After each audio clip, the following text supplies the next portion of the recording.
Sign लगा दिया जाए तो ये जो लाइन सेगमेंट है अब ये लाइन बन चुका है। लाइन का ये एरो का साइन जो है ये रिप्रेजेंट करता है कि ये एक ऐसी लाइन सेगमेंट है जिसका कोई अंत नहीं है, ये इनफाइनाइट तक जाएगा। ठीक है, तो दो लाइन आपस में पैरेलल कब होती हैं? जब दोनों एक दूसरे को किसी भी पॉइंट पर इंटरसेक्ट न करें। अगर इन दोनों को पैरेलल प्रूव करना है तो हम लोग ये बोल सकते हैं कि कोई भी दो लाइन आपस में पैरेलल तब हो सकती है जब इन दोनों लाइन को कोई ट्रांसवर्सल लाइन कट इंटरसेक्ट करती है। अगर प्रूव करना है तो यहाँ पे कुल मिलाकर के 8 टाइप के एंगल बनेंगे। यहाँ पर 4 एंगल इस साइड और 4 एंगल इस साइड। अगर हम लोग इसको काउंटिंग करें 1 2 3 4 5 6 7 8 टाइप के एंगल बनेंगे। 4 एंगल जो होंगे इस लाइन के अंदर बनेंगे और 4 एंगल इस लाइन के बाहर बनेंगे। जो एंगल अंदर बनेगा उसे हम लोग बोलते हैं इंटीरियर एंगल। जो एंगल अंदर बनेगा उसे हम लोग बोलते हैं इंटीरियर एंगल और बाहर वाले को एक्सटीरियर एंगल बोलते हैं। तो अब एक बात यहाँ पर, अब हम लोगों को एक चीज़ और सुनने को यहाँ पर मिलेगा। एक है करेस्पॉन्डिंग एंगल और दूसरा एक अल्टरनेट एंगल और एक तीसरा पॉइंट को इंटीरियर एंगल और को इंटीरियर को हम लोग यहाँ पर ट्रांसवर्सल एंगल भी बोल सकते हैं। हम लोग इसे ट्रांसवर्सल एंगल भी बोल सकते हैं। उसका रीज़न ये है कि ये जो ट्रांसवर्सल एंगल ये ट्रांसवर्सल लाइन पे बनता है। तो इन तीनों में से किसी भी एंगल को अगर हम लोग इक्वल प्रूव कर देते हैं तो हम लोग ये बोल सकते हैं कि ये जो ए बी लाइन है वो सी डी के पैरेलल होगा। चाहे तो हम लोग ये बता सकते हैं कि अगर करेस्पॉन्डिंग एंगल दोनों का इक्वल है तो भी इस केस में भी ये दोनों लाइनें आपस में पैरेलल होंगी। अगर अल्टरनेट में दो एंगल होंगे, एक होगा अल्टरनेट इंटीरियर एंगल, एक होगा अल्टरनेट एक्सटीरियर एंगल। करेस्पॉन्डिंग पहले समझ लेते हैं। जैसे इन चारों को 1 2 3 4 को यहाँ से कट करके, यहाँ से इसको कट करके इसको चारों को ये 5 6 7 के ऊपर पेस्ट कर दिया जाए, ये जो 1 जो आएगा वो 5 के पास आ जाएगा, 2 जो आएगा वो 6 के पास आ जाएगा, 3 जो है वो 7 के पास आ जाएगा, 4 जो है वो 8 के पास आ जाएगा।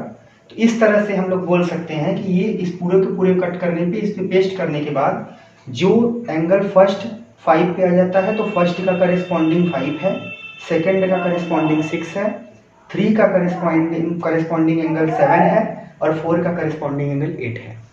अगर हम लोग प्रूव कर दें कि 1 एंगल 5 के बराबर है, एंगल 1 एंगल 5 के बराबर है और इसी तरह से 2 6 के बराबर है, 3 7 के बराबर है, 4 8 के बराबर है, तो करेस्पॉन्डिंग एंगल अगर इक्वल होता है तो हम लोग बोल सकते हैं कि ए बी लाइन जो है वो सी डी के पैरेलल है और ये दोनों लाइन एक दूसरे को किसी भी पॉइंट पर इंटरसेक्ट नहीं करेगी। दूसरी कंडीशन अल्टरनेट एंगल। तो अल्टरनेट एंगल जैसा कि मैं बता चुका हूं कि अल्टरनेट 2 प्रकार के होते हैं, एक इंटीरियर एंगल, एक्सटीरियर एंगल। अगर हम लोग किसी का भी अल्टरनेट फाइंड करना है तो वहां से अगर हम लोग एक क्रॉस का साइन लगा देते हैं तो 3 का अल्टरनेट क्या हो गया, 6 हो गया। उसी तरह से 1 का अल्टरनेट ये देखो यहाँ पर इंटीरियर एंगल मतलब कि अंदर वाले एंगल की बात हो रही है, यहाँ 3 भी अंदर है और 6 भी अंदर है, तो 3 का अल्टरनेट इंटीरियर एंगल 6 है, 4 का अल्टरनेट इंटीरियर एंगल 5 है, 1 क्या हो गया, 1 अल्टरनेट एक्सटीरियर एंगल, 1 का अल्टरनेट एक्सटीरियर एंगल क्या है, 8 है, 2 का अल्टरनेट एक्सटीरियर एंगल क्या है, 7 है। ठीक है, तो अगर हम लोग अल्टरनेट एक्सटीरियर एंगल यानी angle 3 is equal to angle 2, इसी तरह से 4 is equal to 5, 1 is equal to 8 या 2 इज इक्वल टू 7 को अगर बराबर प्रूव कर देते हैं तो इस कंडीशन में भी हम लोग ये बोल सकते हैं कि A B and C D is a parallel line. तीनों कंडीशन में से कोई भी एक कंडीशन अगर फुलफिल होता है तो हम लोग बोल सकते हैं कि ए बी सी डी जो है एक दूसरे को कभी भी इंटरसेक्ट नहीं करेगी किसी भी पॉइंट पर। ये दोनों लाइनें क्या होंगी, आपस में पैरेलल होंगी। और बात करते हैं तीसरे पॉइंट की जो है को इंटीरियर एंगल या ट्रांसवर्सल एंगल।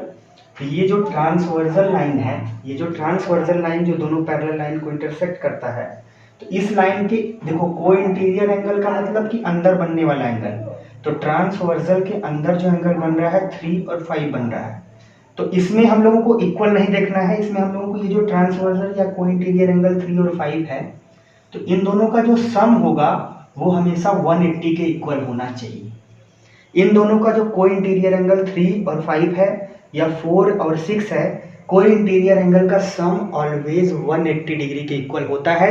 यदि 3 और 5 का सम 180 डिग्री के इक्वल नहीं होता है, नहीं है वहां पे, तो ये दोनों लाइनें आपस में पैरेलल नहीं है, इंटरसेक्टिंग लाइन वहां पर दी गई है।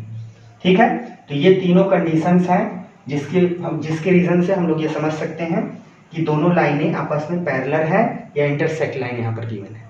ठीक है।